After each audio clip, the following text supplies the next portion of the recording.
George Orwell, 1984. Continuare. Winston se oprește din citit.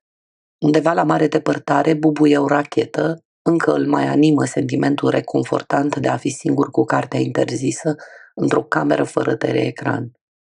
Singurătatea și siguranța sunt niște senzații palpabile, care se asociază într-un fel anume cu extenuarea lui fizică, ori cu perna moale a fotoliului, ori cu adierea care vine dinspre fereastră și îi atinge atât de delicat obrazul.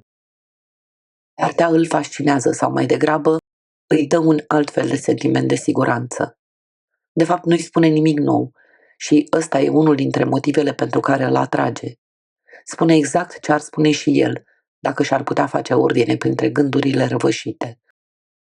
Este rodul unei inteligențe asemănătoare cu a lui însuși, dar cu mult mai puternică, mai sistematică și mai puțin stăpânită de frică. Cele mai bune cărți sunt cele care îți spun ceea ce știai dinainte. Dă să se întoarcă la capitolul 1, când pe scări aude pașii Juliei și sare din fotoliu să o întâmpine. Ea își aruncă pe jos punga de hârtie și îi se aruncă în brațe. O săptămână și ceva a trecut de când nu s-au mai văzut. Am primit cartea, zice el dându-i drumul din brațe.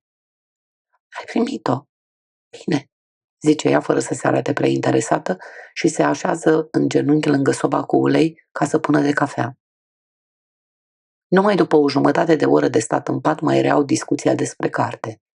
S-a făcut deja seară și destul de rece ca să trebuiască să tragă storurile. De jos, din curtea interioară, se aude cântecul atât de familiar și târșiala cizmelor pedalele de piatră. Femeia cea tuciurie și cu brațele roșii, pe care Winston a văzut-o încă de la prima lui vizită în camera domnului Charrington, parcă nu pleacă niciodată din curtea aia. La orice oră din zi, merge în sus și în jos între ligheanul de spălat și sfoara de pus la uscat, iar când nu are gura plină de cârlige de rufe, se apucă de cântat. Julia se întinde pe o coastă cu un aer că este gata să adoarmă. Winston întinde mâna după carte, pe care a lăsat-o să cadă lângă fotoliu și se ridică în capul oaselor, rezemat de tăblia patului. Trebuie să o citim, zice el, și tu trebuie să o citești. Toți membrii frăției trebuie să o citească. Citește tu, zice Julia, care stă cu ochii închiși. Citește cu voce tare, așa e cel mai bine, că poți să-mi explici și mie pe măsură ce citești. Ceasul arată ora 6, adică 18. Mai au încă 3 sau 4 ore în față. Winston își așează cartea pe genunchi, o deschide la capitolul 1 și începe să citească. Ignoranța este putere. De-a lungul întregii istorii și poate chiar de la sfârșitul neoliticului, în lume au existat 3 categorii de oameni, cei de sus, cei de mijloc și cei de jos. Aceste grupuri au fost subîmpărțite în multe feluri, cu cele mai diverse denumiri, iar numărul de indivizi din fiecare grup, ca și atitudinea unora față de ceilalți, au fost diferite de la epocă la epocă. Dar structura societății nu s-a modificat în esență niciodată. Chiar și atunci când au avut loc răsturnări de proporții sau schimbări aparent iremediabile, schema dinainte s-a reinstaurat ca un giroscop care se întoarce de la sine în poziția de echilibru, oricât de mult ar fi deplasat într-o parte sau în cealaltă. Julia, ai adormit? Întrebă Winston, întrerupându-și cititul. Nu, te ascult. Zi mai departe.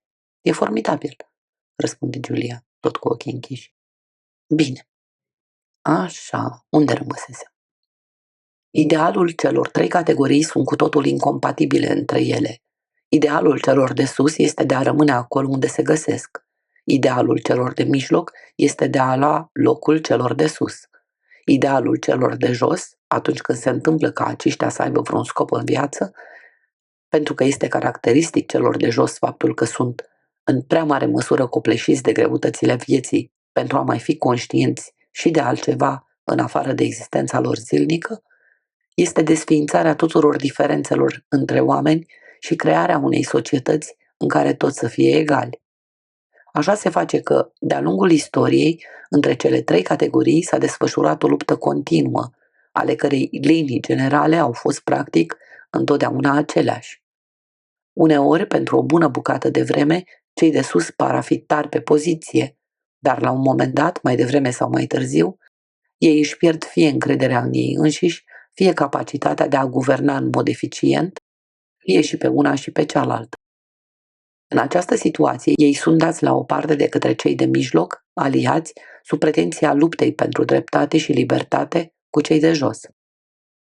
Îndată ce și-au atins scopul, cei de mijloc îi readuc din nou pe cei de jos la vechea lor condiție servilă, ei înșiși devenind cei de sus. Curând după aceea, fie dintr-o categorie, fie din cealaltă, fie din amândouă deodată, se alege și se desprinde un nou grup de mijloc, iar competiția se reia. Dintre cele trei categorii, numai cei de jos nu reușesc niciodată să-și vadă idealul împlinit, nici măcar vremelnic.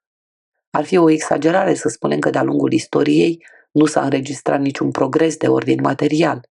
Chiar și astăzi, într-o perioadă de declin, omul mediu trăiește, fizic vorbind, mai bine decât trăia cu câteva sute de ani în urmă.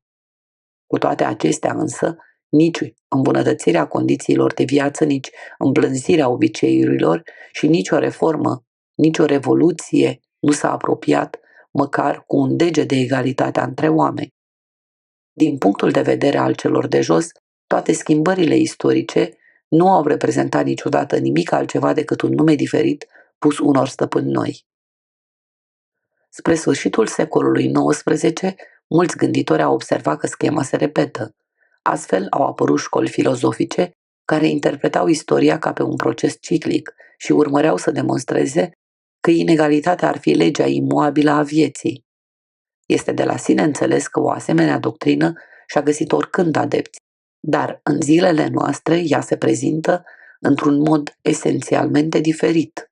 În trecut, necesitatea ierarhizării societății a fost, în special, o doctrină a celor de sus. Au propovăduit-o regii și aristocrații pe de o parte, iar pe de altă parte preoții, avocații și alte categorii care parazitau pe lângă cei dintâi, făgăduind în același timp o compensație în lumea fictivă de dincolo de mormânt.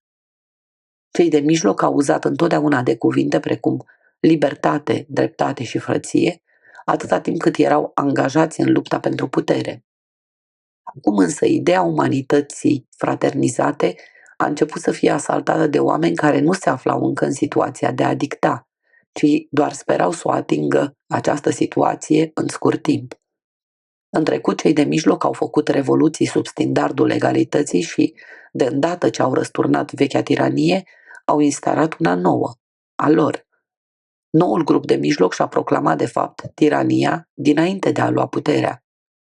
Socialismul, care a apărut la începutul secolului XIX și a reprezentat ultima treaptă a unei direcții de gândire ce își împinge izvoarele înapoi în timp, până la răzvrătirea sclavilor din antichitate, se găsea încă profund infestat de utopismul epocilor anterioare. Dar fiecare variantă de socialism părută, 1900, a abandonat, din ce în ce mai deschis, idealul instaurării libertății și egalității. Noile mișcări, apărute la mijlocul secolului, Socieng în Oceania, neobolșevismul în Eurasia și în Est-Asia, adorația morții, cum este denumită frecvent, și-au stabilit în mod conștient drept ideal perpetuarea nelibertății și a neegalității. Evident că aceste mișcări au răsărit din cele mai vechi și au avut tendința de a le păstra denumirea și a le prelua ideologia, dar totodată scopul fiecăreia dintre ele era stagnarea progresului și oprirea istoriei într-un moment anume ales. Obișnuita de acum mișcare de pendul urma să mai aibă loc o singură dată și apoi să se oprească definitiv. Ca întotdeauna cei de sus aveau să fie răsturnați de către cei de mijloc, care ar fi devenit ei înșiși cei de sus. Dar de această dată, printr-o strategie conștientă, cei de sus aveau să-și mențină poziția definitiv.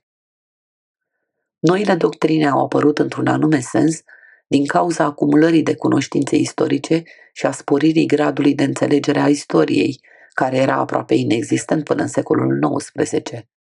Abia acum a putut fi înțeleasă evoluția ciclică a istoriei și dacă a putut fi înțeleasă, a putut fi și modificată. Motivul esențial a fost acela că, de la începutul secolului XX, egalitatea între oameni a devenit posibilă, cel puțin din punct de vedere tehnic. Deși nimeni nu contestă că oamenii nu au din naștere aceleași calități și că profesiile presupun specializare, ceea ce favorizează pe unii indivizi în dauna altora, totuși distincțiile de clasă și marile diferențe de avuție au încetat de a mai fi realmente necesare în epocile anterioare. Distincțiile de clasă fuseseră nu doar de neevitat, ci chiar de dorit. Prețul civilizației a fost inegalitatea. Dezvoltarea însă a producției mecanizate a făcut ca situația să se schimbe. Chiar dacă a rămas necesar ca oamenii să presteze munci diferite, nu mai era necesar ca ei să trăiască la nivele sociale sau economice diferite. Iată de ce, din punct de vedere al noului grup, care era pe cale de a pune mâna pe putere, egalitatea între oameni nu mai constituia un ideal pentru care să lupte, ci o primejdie de care să se ferească. În vremurile primitive era destul de ușor de crezut într-o societate a dreptății și a păcii, care de fapt era imposibil de realizat. Imaginea paradisului terestru în care oamenii trăiesc la un loc înfrățiți, fără legi și fără muncă brută, a bântuit închipuirea oamenilor timp de mii de ani. Această viziune a prins întrucâtva și la grupurile care profitau concret de pe urma fiecărei schimbări istorice. Urmașii revoluțiilor franceză, engleză și americană credeau oarecum în propriile lor fraze despre drepturile omului, despre libertatea cuvântului, despre egalitatea în fața legii și așa mai departe, și într-o anumită măsură s-au lăsat influențați de aceasta. Dar până la începutul deceniului 4 al secolului 20, toate direcțiile mai importante din gândirea politică erau autoritare. Paradisul terestru a fost abandonat exact în momentul când a devenit realizabil. Orice teorie politică nou apărută, indiferent ce denumire își atribuia, se orienta către ierarhizare și înregimentare, iar în contextul general de înăsprire a concepțiilor, care a apărut în jurul anului 1930, anumite practici care fuseseră abandonate de mult timp, unele de sute de ani, arestarea fără judecată, folosirea prizonierilor de război ca sclavi, execuțiile publice, stoarcerea de mărturisiri prin tortură, luarea de ostatici și deportarea de populații întregi, toate acestea nu numai că au redevenit obișnuite, dar erau tolerate și chiar ocrotite până și de oamenii care se considerau progresiști și luminați. A mai trecut un deceniu de războaie naționale, războaie civile, revoluții și contrarevoluții în toate regiunile globului, până ce Socingul și teoriile sale rivale să iasă la rampă bine închegate ca doctrine politice. Ele fuseseră însă prevestite de diverse sisteme numite cu un cuvânt totalitare, apărute în prima parte a secolului. De mult timp se conturase în liniile sale generale lumea care avea să iasă din haosul perioadei respective. Se conturase de asemenea și tipul de oameni care aveau să controleze această lume. Noua aristocrație era constituită în cea mai mare parte din funcționari, oameni de știință, tehnicieni, activiști sindicali, experți în publicitate, sociologi, profesori, jurnaliști, economiști. Toți acești oameni care proveneau din clasa mijlocie salariată și din pătura de sus a clasei muncitoare s-au format și s-au unit în lumea despuiată a industriei monopoliste și a centralismului guvernamental. În comparație cu omologii din epocile trecute, erau mai puțin scârciți, mai puțin ispitiți de lux, mai setoși de putere pură și, în primul rând, mai conștienți de ce făceau și mai deciși să anihileze opoziția, oricare ar fi fost ea. Această din urmă deosebire este crucială. În comparație cu cea de astăzi, toate tiraniile din trecut au fost timide și ineficace. Păturile conducătoare au avut întotdeauna, într-o măsură mai mare sau mai mică, idei liberale și și-au permis să aibă puncte nevralgice peste tot, mulțumindu-se să considere numai actul în sine, fără să le intereseze ce gândeau cei pe care îi conduceau. După standardele de astăzi, până și Biserica Catolică din Evul Mediu a fost tolerantă. Unul dintre motivele, printre altele, este acela că, în trecut, niciun guvern nu avea puterea de a-și ține cetățenii în permanență sub supraveghere. Apariția tiparului însă a facilitat, iar filmul și radioul au sprijinit manevrarea opiniei publice. Odată cu inventarea televiziunii și cu acele progrese tehnologice care au făcut posibile recepționarea și transmiterea în același timp cu ajutorul aceluiași aparat, viața particulară practic a luat sfârșit. Fiecare cetățean, sau cel puțin fiecare cetățean care merită urmărit, poate fi ținut timp de 24 de ore din 24 sub ochii poliției și în sunetele propagandei oficiale, cu orice alt canal de comunicare blocat. Acum a apărut pentru prima oară posibilitatea de a asigura nu numai o totală supunere față de voința statului, ci și o totală uniformitate a opiniei din partea tuturor cetățenilor. După deceniile revoluționare, 50 și 60, societatea s-a restructurat, ca de obicei, într-o parte de sus, una de mijloc și una de jos.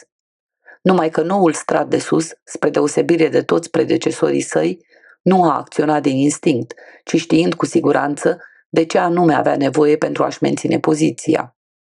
De mult timp devenise limpede că singura bază cu adevărat solidă pentru oligarhie este colectivismul. Bogăția și privilegiile pot fi apărate cum trebuie numai atunci când sunt o proprietate de grup. Așa numita abolire a proprietății private care a avut loc la mijlocul secolului a însemnat în realitate concentrarea proprietății și în mai puține mâini decât până atunci. Cu diferența însă că noii proprietari formau un grup și nu un număr de indivizi. Niciun membru al partidului nu posedă, separat, nimic altceva decât mici obiecte strict personale. În comun însă, partidul stăpânește totul în Oceania pentru că el controlează totul și dispune de produsul muncii așa cum socotește necesar. În anii imediat următori Revoluției, partidul a putut ajunge în această postură conducătoare aproape nestingerit, pentru că întregul proces a fost prezentat ca un act de naționalizare. S-a pornit întotdeauna de la premisa că, după exproprierea capitaliștilor, trebuie să urmeze socialismul, iar capitaliștii au fost cu adevărat expropriați, nimeni nu poate nega acest lucru. Fabrici, mine, pământ, case, mijloace de transport, totul le-a fost luat. Și din moment ce toate aceste bunuri nu mai constituiau proprietate privată, atunci însemna că formau proprietate publică. Socingul care a izvorât din mai vechea mișcare socialistă, moștenindu-i frazeologia, a tradus în viață astfel principalul punct din programul socialist. Rezultatul, prevăzut și dorit dinainte, a fost inegalitatea economică devenită permanentă. Problematica perpetuării unei societăți ierarhizate este mai profundă decât atât. Există 4 modalități în care un grup conducător poate cădea de la putere. Ori cedează în fața unei cuceriri din exterior, ori guvernează atât de ineficient încât masele se revoltă, ori permite apariția unui grup de mijloc puternic și nemulțumit, ori își pierde încrederea în sine și voința de a guverna. Aceste 4 cauze nu se manifestă de obicei individual, ci sunt prezente, toate 4, într-o măsură mai mare sau mai mică. Dacă o clasă conducătoare le-ar putea ocoli pe toate, atunci ea ar rămâne la putere definitiv. În ultimă instanță, psihologia clasei conducătoare însăși este factorul determinant. După prima jumătate a acestui secol, cel dintâi pericol a dispărut cu totul. Fiecare dintre cele 3 superputeri care își împart lumea astăzi este practic imposibil de cucerit și nu ar putea fi cucerită decât prin niște schimbări demografice lente și ușor de evitat pentru un guvern cu puteri nelimitate. Și al doilea pericol este numai teoretic. Masele nu se revoltă niciodată cu de la sine putere și nu se revoltă niciodată numai fiindcă sunt oprimate. Adevărul este că, atâta timp cât nu li se îngăduie să aibă termene de comparație, masele nici măcar nu-și dau seama că sunt oprimate. Crizele economice care se iveau la tot pasul în trecut erau absolut netrebuincioase. Astăzi nu li se mai îngăduie să apară, dar sunt posibile și se petrec într-adevăr alte dislocări, la fel de mari, care rămân însă fără vreun rezultat politic, pentru că nemulțumirea nu-și poate găsi nicăieri o formă de exprimare. În ceea ce privește problema supraproducției, care mocnește în societatea modernă, încă de la dezvoltarea tehnicii mașiniste, ea este soluționată prin menținerea unei permanente stări de război. Vezi capitolul 3, ceea ce facilitează menținerea psihologiei maselor la un necesar nivel de exacerbare. De pe pozițiile clasei noastre conducătoare de astăzi, deci, singurele primejdii reale sunt constituirea unui grup de oameni capabili, ținuți în subordine și însetați de putere, pe de o parte, iar pe de altă parte răspândirea liberalismului și a scepticismului în propriile sale rânduri. Cu alte cuvinte, problema ține de educație. În esență este vorba de a modela în permanență conștiința atât a grupului conducător, cât și a acelui grup executiv mai larg, care se situează la nivelul imediat inferior primului. Conștiința maselor nu trebuie decât să fie influențată în mod negativ. Odată definite aceste probleme, oricine poate intui, chiar dacă nu cunoștea dinainte, structura societății oceanice. În vârful piramidei se află fratele cel mare. Fratele cel mare este infailibil și atotputernic. Despre fiecare succes, fiecare realizare, fiecare victorie, fiecare descoperire științifică, despre întreaga cunoaștere, înțelepciune, fericire și virtute, despre toate acestea se afirmă că izvorăsc direct din conducerea sa și sunt inspirate de el. Nimeni nu l-a văzut niciodată pe fratele cel mare. El este o figură de pe afișe și o voce la teleecran. Avem toate motivele să credem că nu va muri niciodată și deja există mari incertitudini asupra datei nașterii sale. Fratele cel mare este masca sub care partidul se prezintă lumii întregi. El are funcția de a concentra într-un singur punct dragostea, frica și respectul, pentru că asemenea emoții sunt mai ușor de resimțit față de o persoană decât față de o întreagă organizație. Sub fratele cel mare se află partidul interior, ai cărui membri sunt în număr de 6 milioane, adică ceva mai puțin de 2% din populația Oceaniei. Sub partidul interior urmează partidul exterior, pe care, dacă socotim partidul interior drept creierul statului, îl putem ușor asemui cu brațele acestuia. La baza piramidei se află masele amorfe, pe care le numim în mod curent proli și care numără în jur de 85% din populație. În termenii clasificării noastre, inițiale, prolii sunt cei de jos, populațiile de sclavi din țările ecuatoriale care trec în permanență de la un cuceritor la altul nu reprezintă o parte nici permanentă, nici necesară a structurii societății oceanice. În principiu, apartenența la unul dintre aceste trei grupuri nu este ereditară. Dacă părinții fac parte din partidul interior, teoretic copilul lor nu se naște ca membru al partidului interior. La fiecare dintre cele două ramuri ale partidului se accede pe baza unui examen care se susține la vârsta de 16 ani. De asemenea, nu se face niciun fel de discriminare rasială și nu se poate afirma că o provincie domină o altă provincie. În rândurile cele mai înalte ale partidului există evrei negri sau chiar sud-americani de pur sânge indian, iar în administrarea fiecărei zone sunt numai locuitori din zona respectivă. Nicăieri în Oceania locuitorii nu pot avea sentimentul unei populații coloniale conduse dintr-o capitală îndepărtată. Oceania nici nu are propriu-zis o capitală, iar conducătorul ei este o persoană despre care nimeni nu știe unde se află. Cu excepția faptului că engleza este folosită ca lingua franca și că nou vorba este limba ei oficială, Oceania nu este în niciun fel centralizată. Cei care o conduc nu sunt uniți între ei prin legături de sânge, ci prin aderența lor la o doctrină comună. Este adevărat că societatea noastră este stratificată, și anume foarte rigid stratificată, după ceea ce la prima vedere pare a fi un principiu ereditar, între diferitele ei straturi, însă există o mult mai redusă mișcare de dute vino decât se întâmplă în capitalism sau chiar în epoca preindustrială. Desigur, mai există unele schimburi între cele două ramuri ale partidului, dar numai atât cât să asigure excluderea celor slabi din partidul interior și anihilarea membrilor ambițioși ai partidului exterior prin promovare. Practic vorbind, proletarilor nu li se îngăduie accesul în rândul partidului. Aceia mai dotați dintre ei, care constituie potențiale nuclee de nemulțumire, sunt pur și simplu trecuți pe listele negre ale poliției gândirii și eliminați. Dar această stare de lucruri nu este în mod obligatoriu permanentă și nici o problemă de principiu. Partidul nu este o clasă în sensul vechi al cuvântului. Scopul său nu este acela de a transmite puterea propriilor săi copii ca atare, iar dacă nu ar avea nicio altă modalitate de a-i ține pe cei mai capabili oameni în vârf, partidul ar fi oricând gata să recruteze o întreagă nouă generație din rândurile proletariatului. În anii de răscruce, faptul că partidul nu era un corp ereditar a contribuit mult la neutralizarea opoziției.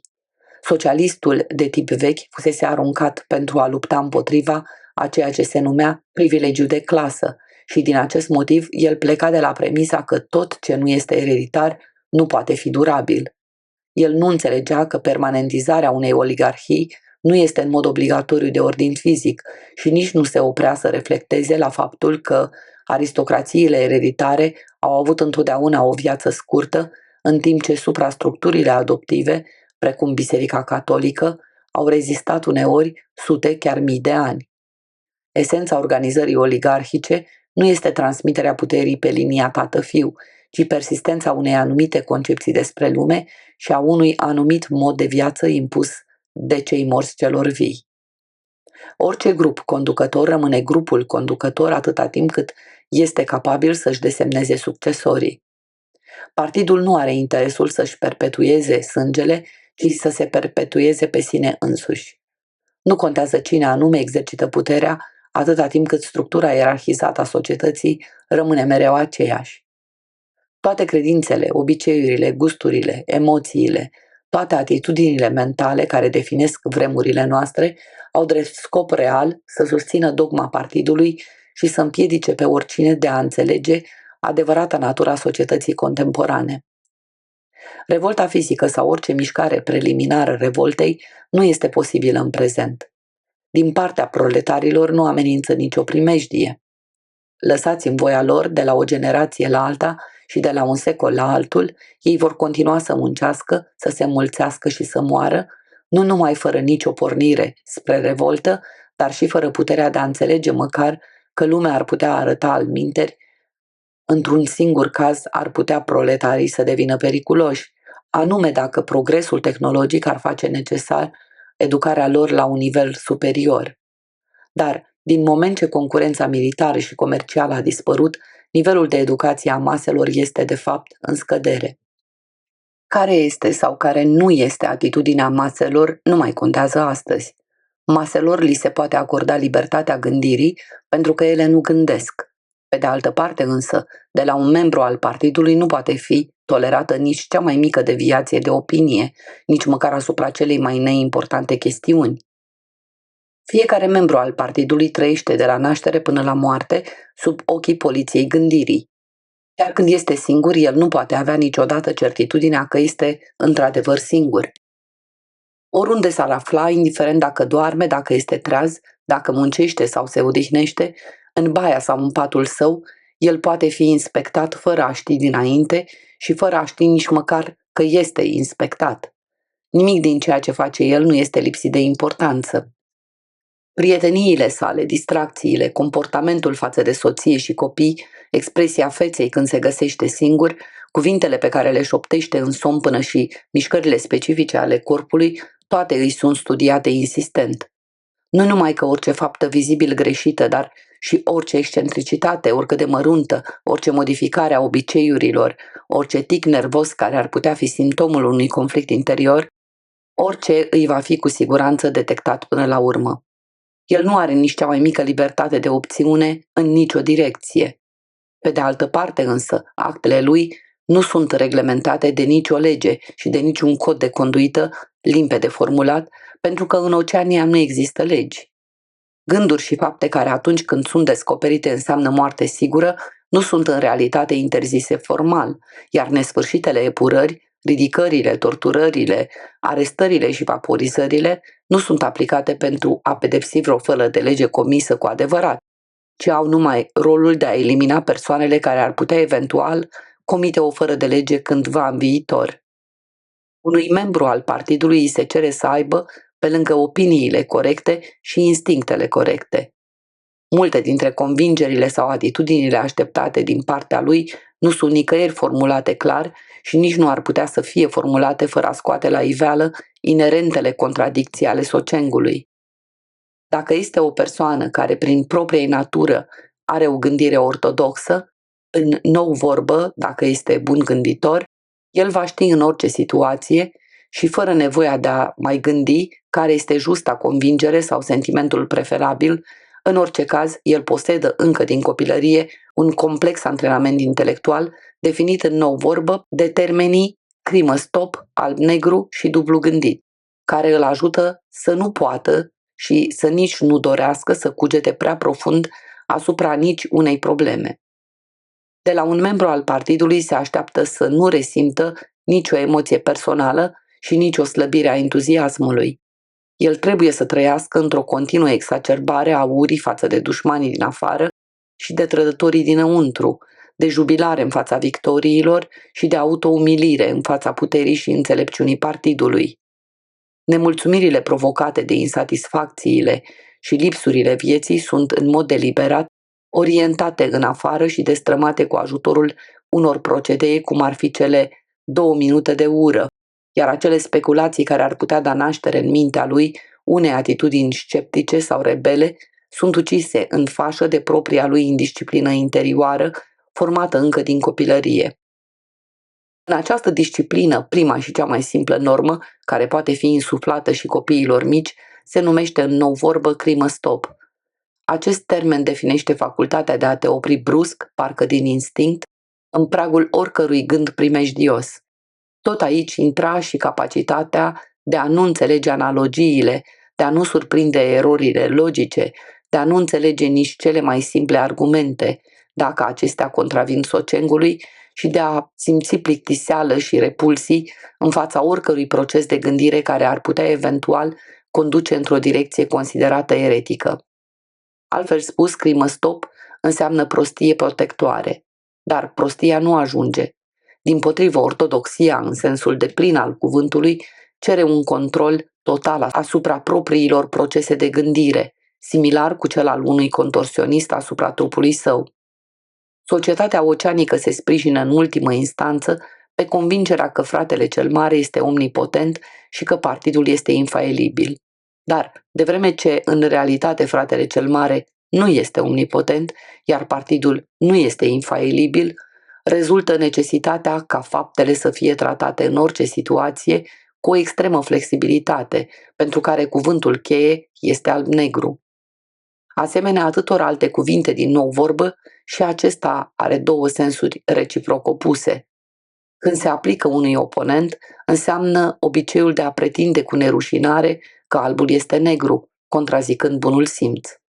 La un membru al partidului înseamnă acea voință loială de a afirma că albul este negru, dacă disciplina de partid cere acest lucru. Dar nu numai atât, mai înseamnă și capacitatea de a crede că albul este negru și, încă și mai mult, de a ști că albul este negru, uitând că ai fi putut vreodată să crezi sau să știi altceva în legătură cu albul și cu negrul. Acest lucru necesită o neîncetată modificare a trecutului, pe care o face posibilă numai acel sistem de gândire supraordonat tuturor celorlalte și cunoscut în nou vorbă drept dublu gândit. Modificarea trecutului este obligatorie din 2 motive, dintre care unul este secundar și ține, dacă se poate spune așa, de precauție. Acest motiv secundar este acela că orice membru al partidului, ca de fapt și orice proletar, suportă condițiile prezente de viață, printre altele, fiindcă nu are niciun termen de comparație. El trebuie să trăiască izolat de trecutul așa cum trebuie să trăiască izolat de străinătate, pentru că trebuie să poată crede, fără niciun dubiu, că trăiește mai bine decât predecesorii lui și că nivelul mediu de trai material crește neîncetat. Dar motivul esențial care face obligatorie reorganizarea trecutului este necesitatea de a asigura infailibilitatea partidului. Problema nu se limitează la continua reactualizare a discursurilor, statisticilor și datelor de orice natură, pentru ca acestea să dovedească justețea previziunilor partidului în orice situație. Problema este, în primul rând, că nu se poate recunoaște fățiș niciun fel de modificare de doctrină sau aliniere politică. Pentru că a-ți schimba poziția, chiar și politică, înseamnă a-ți mărturisi slăbiciunea. Dacă, de pildă, dușmanul de astăzi este Eurasia sau Est-Asia, indiferent care, atunci acela a fost dintotdeauna dușmanul. Iar dacă faptele spun contrariul, atunci faptele vor fi modificate. În acest mod, istoria se rescrie fără întrerupere. Procesul zilnic de falsificare a trecutului cu care se ocupă Ministerul Adevărului este în egală măsură vital în menținerea stabilității regimului, cum este munca de represiune și spionaj cu care se ocupă Ministerul Iubirii. Caracterul schimbător al trecutului este principala teza a Socingului. Evenimentele care au avut loc nu există în mod obiectiv, ci supraviețuiesc doar în documente scrise și în memoria oamenilor.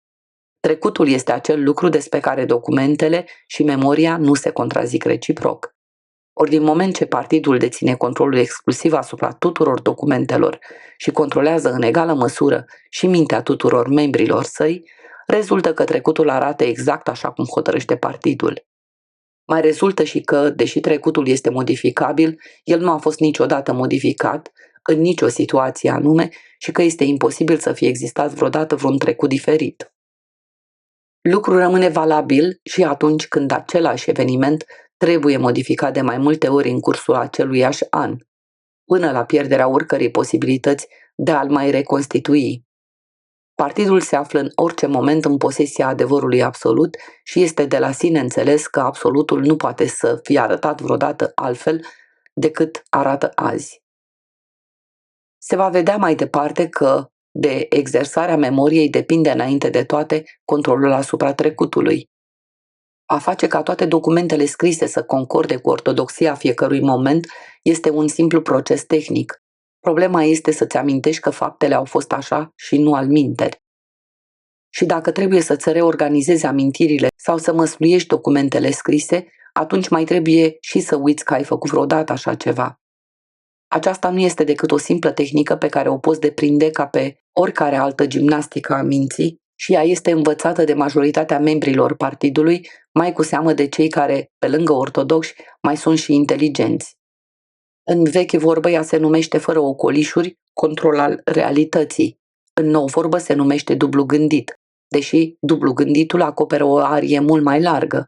Dublu gânditul este capacitatea de a stoca în minte, concomitent, două convingeri care se exclud reciproc și de a le îmbrățișa pe amândouă în același timp. Un gânditor al partidului știe în ce direcție trebuie să-și modifice amintirile. Prin însuși acest lucru, el este conștient că joacă feste realității, dar prin intermediul dublu gânditului, el se și autoasigură că realitatea nu a fost violată. Acest proces trebuie să fie și conștient, altminteri nu s-ar desfășura cu precizia necesară, și inconștient, altfel ar atrage după sine un sentiment de lașitate la început, apoi de vinovăție. Dublu gânditul însuși nucleul Socingului, fiindcă partidul nu face în esență altceva decât să folosească frustrarea conștientă pentru a ajunge la acea finalitate solidă care, de fapt, depinde de o totală onestitate. Așa stând lucrurile, este neapărat necesar să spui minciuni sfruntate și totuși să le crezi cu toată sinceritatea, să uiți orice a devenit nedorit și pe urmă, dacă acel ceva revine la lumină, să-l readuci din uitare exact pentru atâta timp cât ți se cere, să negi existența realității obiective și să nu încetezi nicio clipă a ține cont de realitatea pe care o negi.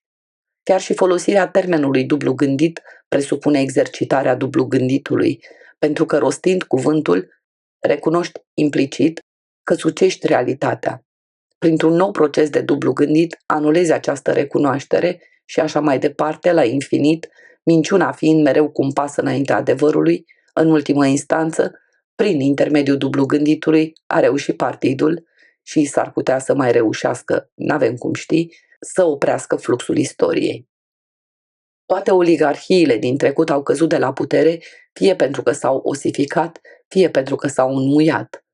Ori au îmbrățișat prostia și aroganța, neizbutind să se adapteze unor condiții schimbătoare, așa încât au fost răsturnate. Ori au adoptat liberalismul și lașitatea, făcând concesii atunci când ar fi trebuit să folosească forța și au fost tot așa răsturnate. Au căzut de la putere, cu alte cuvinte, fie în mod conștient, fie din inconștiență. Partidul are meritul de a fi realizat un sistem de gândire în care ambele condiții pot exista simultan. Și adevărul este că supremația partidului nu ar putea deveni permanentă pe nicio altă bază de intelect. Dacă trebuie să guvernezi și mai mult să guvernezi pentru totdeauna, trebuie să ai capacitatea de a anihila simțul realității, căci în ultimă instanță, secretul puterii constă în a combina credința în propria infailibilitate cu aptitudinea de a învăța din propriile tale erori din trecut. Este inutil să mai spunem că dublu gânditul este practicat cu cea mai mare subtilitate tocmai de cei care l-au inventat și care știu că el reprezintă un vast sistem de jonglerie mentală. În societatea noastră, cei care știu cel mai bine cum anume stau lucrurile sunt cei care văd cel mai puțin lumea așa cum este ea în realitate. În general, cu cât înțelegerea este mai profundă, cu atât este și prefăcătoria mai mare. Cei mai inteligenți sunt și cei mai puțin normali. Un exemplu elocvent este faptul că isteria războinică sporește în intensitate pe măsura ascensiunii pe scara socială. Singurele care au față de război o atitudine aproape normală sunt popoarele supuse din teritoriile disputate.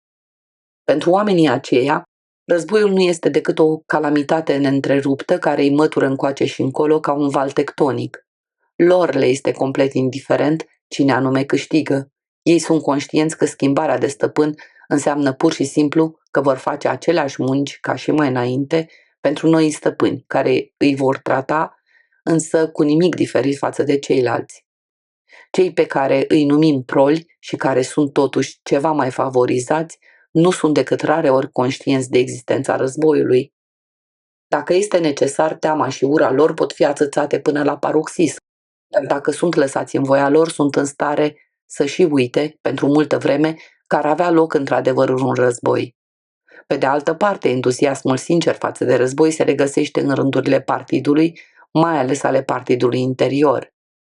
Cei care cred cel mai mult în cucerirea întregii lumi sunt tocmai cei care știu că ea este practic imposibilă. Această alturare a contra-cunoaștere și ignoranță, cinism și fanatism reprezintă una din dominantele societăți oceanice. Ideologia oficială este plină de contradicții chiar și acolo unde ele nu au nicio motivație practică.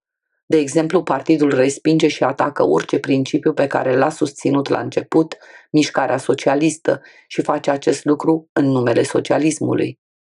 El propovăduiește un dispreț față de clasa muncitoare, cum nu s-a mai văzut de secole întregi, dar își îmbracă membrii într-o uniformă care era într-o vreme specifică salahorilor și tocmai de aceea a și fost adoptată. El subminează în mod sistematic solidaritatea familiei, în schimb de propriului său conducător un nume care se referă fără echivoc la sentimentul de loialitate familială.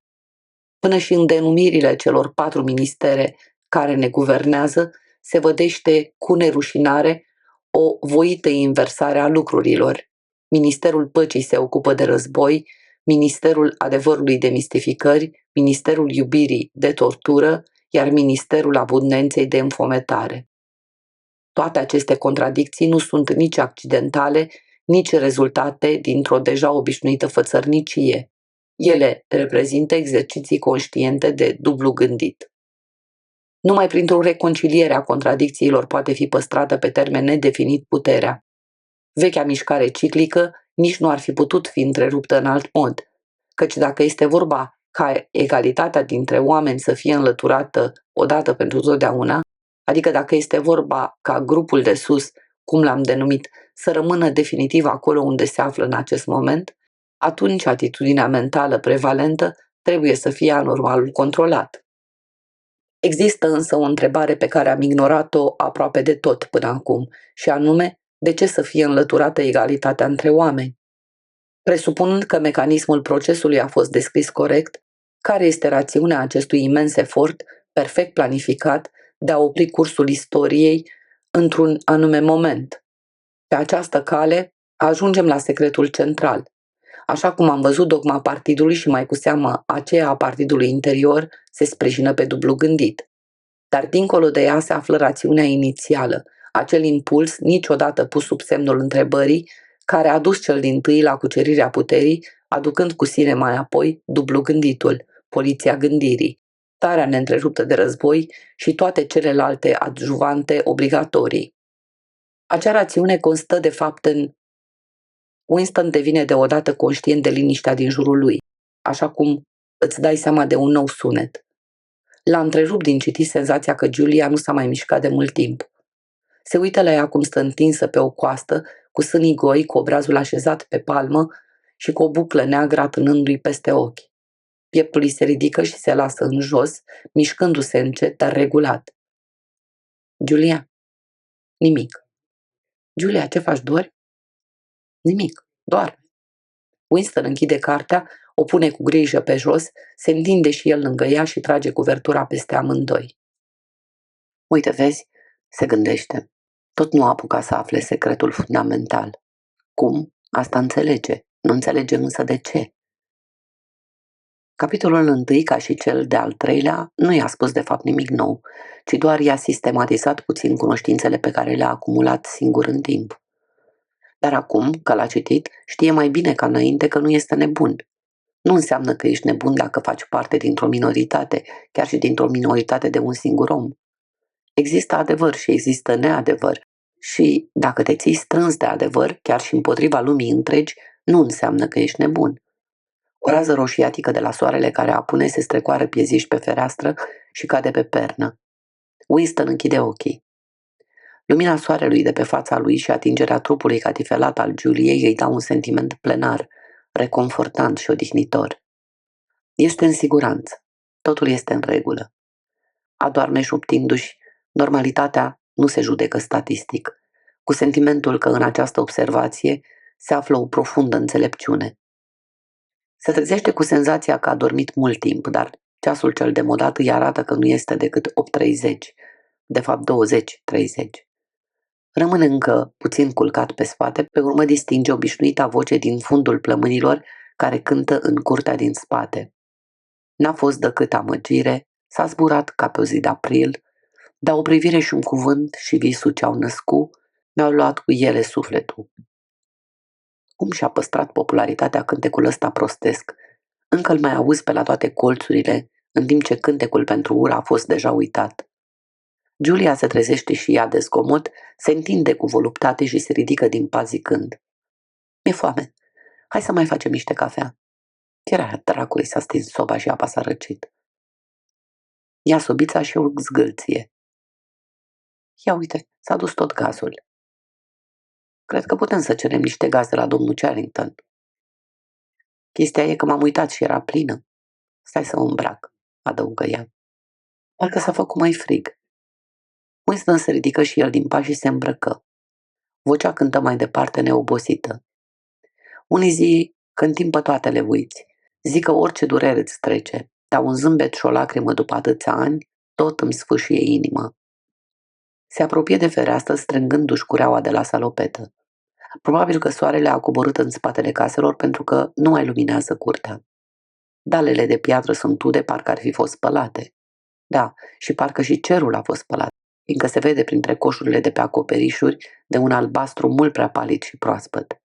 Femeia merge ca întotdeauna de colo până colo, se sucește, se răsucește, cântă și se oprește din cântat și toate astea în timp ce agață scutec după scutec, parcă din ce în ce mai multe. Winston se întreabă dacă nu cumva femeia asta trăiește din spălat pentru alții sau dacă pur și simplu nu fi sclava a vreo 20-30 de nepoței după câte scutece spală într-una. Julia vine și ea lângă el, se uită împreună cu un fel de fascinație la silueta butucănoasă din curtea interioară.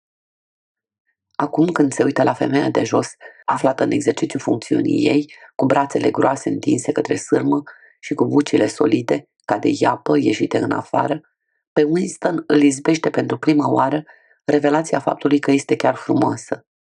Niciodată până acum nu și-a imaginat că o femeie de cel puțin 50 de ani, ajunsă la dimensiuni monstruoase din cauza nașterilor, pe urmă întărită, înăsprită de muncă, până când și firea i s-a abrutizat ca un nap răscopt, ar putea fi frumoasă.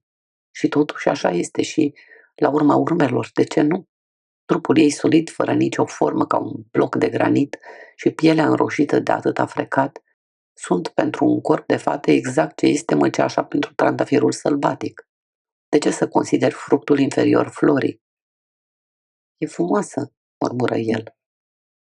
Are cel puțin 1 metru peste șolduri, șoptește Julia. Asta e felul ei de frumusețe, zice Winston. Își încolăcește ușor brațul în jurul taliei suple a Juliei, care stă lipită de el, de la șold până la genunchi. Din ei doi nu o să iasă niciun copil. Este singurul lucru pe care nu l-ar putea face niciodată. Numai prin cuvânt și numai pe calea minții poți transmite secretul generațiilor viitoare. Femeia de acolo de jos nu are minte, are doar brațe puternice, o inimă caldă și un pântec mai mult decât roditor. Se întreabă în sinea lui cam câți copii o fi adus pe lume femeia asta. Nici 15 n-ar fi prea mulți. Și a avut și ea momentul ei de înflorire, probabil vreun an de zile, când a fost frumoasă ca un trandafir sălbatic și pe urmă s-a umflat ca un fruct fecundat și s-a făcut solidă, roșie și aspră. Și viața a ajuns să nu mai însemne pentru ea nimic altceva decât spălat, frecat, cârpit, gătit, măturat, lustruit, cârpit, frecat, spălat. Mai întâi pentru copii, apoi pentru nepoți, 30 de ani bătuți pe muchie. Și după toți anii ăștia, tot mai găsește energie și dispoziție sufletească să cânte. Respectul de-a dreptul mistic pe care îl resimte față de ea se leagă, nu știe nici el cum, de imaginea cerului palid fără nori care se întinde în spatele coșurilor de fum până hăt departe. Și când te gândești că unul este cerul pentru toată lumea, din Eurasia, din Est-Asia și din Oceania, sute sau mii de milioane de oameni ca femeia de jos din curte, care habar nu au unii despre ceilalți că există, oameni ținuți de o parte și de alta a unor ziduri de ură și minciuni și totuși exact la fel, oameni care nu au învățat niciodată să gândească, dar care țin depozitată în inimile, în pântecul și în mușchii lor, puterea care într-o bună zi va zdruncina lumea din temelii. Dacă exista vreo speranță, ea stă totuși în proli. Dar poate el să fie sigur că atunci când o veni vremea lor, lumea construită de ei nu va fi, pentru unul ca el, ca Winston Smith, la fel de alienată cum este astăzi lumea partidului? Da, poate să fie sigur, pentru că aceea va fi, cel puțin, o lume normală. Acolo unde există egalitate, poate exista și normalitate. Mai devreme sau mai târziu, tot trebuie să se întâmple, forța să se transforme în conștiință. Rolii sunt nemuritori, de asta poți fi convins, uitându-te la femeia voinică de jos din curtea interioară. Până la urmă, tot or să se trezească la realitate, iar până atunci, chiar dacă ar fi să mai dureze încă 1000 de ani, rolii vor supraviețui în ciuda tuturor împotrivirilor, ca păsările, perpetuând prin trupurile lor acea vitalitate pe care partidul nu o are și nici nu o poate ucide. Ți-aduce aminte, zice Winston, de sturzul ăla care ne-a cântat atunci prima oară la marginea pădurii? Nu ne cânta nouă, zice Julia. Cânta că îi făcea lui plăcere, nici măcar pentru asta. Cânta și atât. Păsările cântă, prolii cântă, partidul nu cântă. În toată lumea largă, la Londra, la New York, în Africa sau în Brazilia, în regiunile necunoscute și interzise de dincolo de frontiere, pe străzile Parisului și Berlinului, în satele de pe nesfârșitele câmpii ale Rusiei, în bazele din China și Japonia, peste tot găsește aceeași ființă solidă și de neînvins, ajunsă monstruoasă din cauza corvezilor și a nașterilor, care trudește din prima zi de viață până la moarte și care totuși cântă. Dintr-o asemenea burtă puternică trebuie să iasă într-o bună zi o rasă de ființe puternice. Tu, cel de astăzi, ești printre cei morți. Viitorul este al lor. Dacă ai și tu șansa de a face parte din acest viitor, dacă îți perpetuezi mintea așa cum ei își perpetuează trupul și dacă transmiți mai departe adevărul simplu devenit doctrină secretă, că 2 și cu 2 fac 4. Noi suntem cei morți, zice Winston. Noi suntem cei morți, răspunde Julia ca un ecou conștiincios. Voi sunteți cei morți, zice o voce metalică în spatele lor. Țâșnesc unul într-o parte, celălalt în partea opusă. Lui Winston îi se pare deodată că are un sloi de gheață în burtă, nu mațe. Vede și albul ochilor Juliei. S-a făcut de un gălbui lăptos. Mai are încă pe amândoi obrajii și perfect vizibile urmele de fard, ca și cum nu ar avea legătură cu pielea de dedesubt. Voi sunteți cei morți, repetă vocea metalică. Era în spatele tabloului, șoptește Julia. Era în spatele tabloului, o îngână vocea. Rămâneți exact unde vă aflați. Nu faceți nicio mișcare până nu vi se dă ordin. Început, A început în sfârșit. Nu pot face nimic altceva decât să se uite unul în ochii celuilalt. Să fugă și să scape, să iasă din casă cât mai au timp, nici nu le trece prin minte așa ceva. Este imposibil să nu asculte ordinele vocii metalice din perete. Se aude un clic ca de zăvor dat înapoi și o pocnitură de geam spart. Tabloul cade pe jos, dând la iveală teleecranul din spate. Coane și văd, zice Giulia. Acum vă și vedem, zice vocea. Treceți în mijlocul camerei, spate în spate, palmele la ceafă, nu vă atingeți. Nu se ating, dar lui Winston îi se pare că simte trupul Giuliei cum tremură. Sau poate este numai propriul lui tremur. Tot ce face este să-și țină dinții încleștați ca să nu-i clănțăne, dar genunchii deja nu-l mai ascultă. Se aude o tropăială de cizme la parter și înăuntru și afară. Curtea mustește probabil de oameni. Cineva târăște ceva pe pietre. Femeia s-a oprit brusc din cântat. Se aude ceva zângănind prelung și rostogolit, probabil ligheanul de spălat aruncat pe jos. Pe urmă un talmeș-balmeș de țipete furioase, care se sfârșește cu un urlet de durere. Au înconjurat casa, zice Winston. Am înconjurat casa, îl îngână vocea. O aude pe Giulia clănțănind din dinți. Cred că putem să ne spunem adio, zice ea. Puteți să vă spuneți adio, încuvință vocea. Deodată pe fir intră o voce cu totul diferită, subțire și cultă, pe care Winston are impresia că a mai auzit-o cândva. Apropo, fiindcă toți suntem aici, haide, ține o lumânare să te duci mai iute în pat. Uite, cade o toporișcă și te lasă fără cap. Winston aude ceva ce cade peste pat în spatele lui și se sparge. Tocmai a fost băgat pe fereastră capătul unei scări care a izbit în lemnul cercevelei. Cineva o să intre pe acolo și pe scările interioare se aude tropăială de cizme. Camera se umple după câteva clipe de zdrahoni în uniforme negre, cu cizme placate cu oțel și înarmați cu bastoane. I-a trecut tremuratul. Până și ochii abia dacă și-i mai mișcă. Un singur lucru contează acum, să stea nemișcat și să nu le dea motiv să-l lovească. Un individ cu un maxilar ca de boxer profesionist, în care gura pare a fi cel mult o fantă, se oplește în fața lui, legănându-și meditativ bastonul către degetul mare și arătător. Îngrozitor este sentimentul de goliciune pe care îl ai stând cu mâinile la ceafă și cu toată fața și corpul neapărate. Individul scoate vârful unei limbi albe și își umezește locul unde ar trebui să aibă buzele, pe urmă trece mai departe. Se aude o nouă bufnitură. Cineva a luat prespapierul de sticlă de pe măsuța rabatabilă și l-a izbit de cămin, făcându-l țândări. Bucățica de coral, o așchie minusculă, roz ca un boboc de trandafir pe un tort, se rostogolește pe preș. Cât de mic este, se gândește Winston. Cât de mic! În spatele lui aude un icnet și o bufnitură și cineva îl lovește violent peste gleznă, dezechilibrându-l. Unul dintre gealați a izbit-o pe Giulia cu pumnul în plexul solar, îndoind-o ca pe o ruletă de buzunar. Acum se zvârcolește pe jos, luptându-se să-și recapete respirația.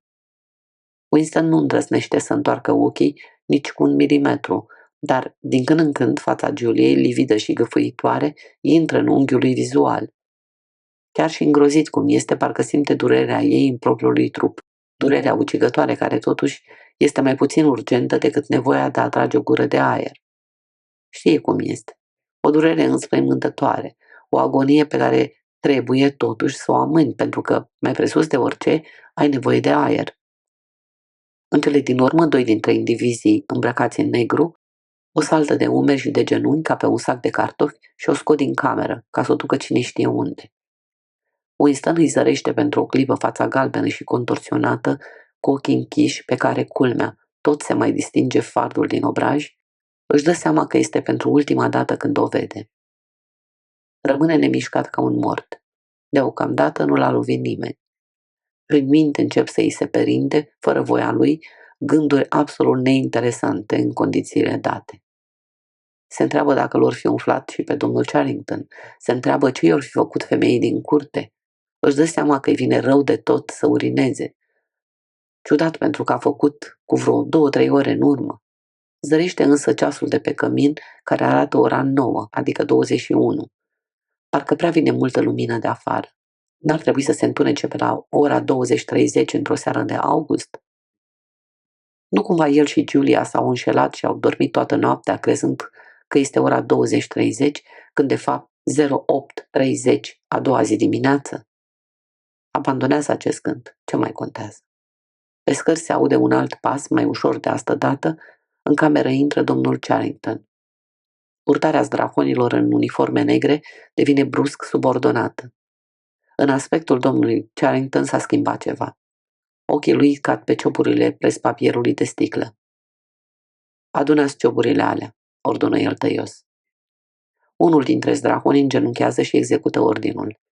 Accentul specific prolilor a dispărut. Winston își dă seama deodată a cui voce a auzit-o acum câteva minute la teleecran, după vocea metalică de la început. Domnul Charrington este îmbrăcat tot cu jacheta veche de catifea, dar părul, pe care Winston îl ținea minte aproape alb, acum e negru. Nici ochelarii nu-i mai poartă pe nas. Domnul Charrington îi aruncă lui Winston o singură privire tăioasă, de parcă ar vrea să-i verifice identitatea, după care nu-l mai bagă în seamă. Da, îl recunoaște, este tot el, dar parcă nu mai este același om. Stă mai drept și parcă este și mai mare. Fața i-a suferit schimbări mărunte, dar transformarea este totuși uriașă. Sprâncenele negre le are mai puțin stufoase, ridurile au dispărut, întreaga linie a feței parcă este alta. Până și nasul îi pare mai scurt. Are figura dură și ageră a unui bărbat de vreo 35 de ani. Winston își spune în sinea lui că, uite, pentru prima oară în viață vede cu bună știință un agent al poliției gândirii. Dacă v-a plăcut acest material și doriți să-l ascultați și pe următorul, nu uitați să apăsați butonul roșu de abonare și să activați clopoțelul pentru a primi o notificare atunci când apare un episod nou. Plăcea să regăsesc în comentarii sugestiile voastre pentru viitoare lecturi. Prin calitatea de membru al canalului puteți beneficia de lecturi integrale ale cărților, precum și de audiția în premieră a lucrărilor. Eu sunt Alina, gazda dumneavoastră, și vă mulțumesc pentru că m-ați ascultat. Pe curând!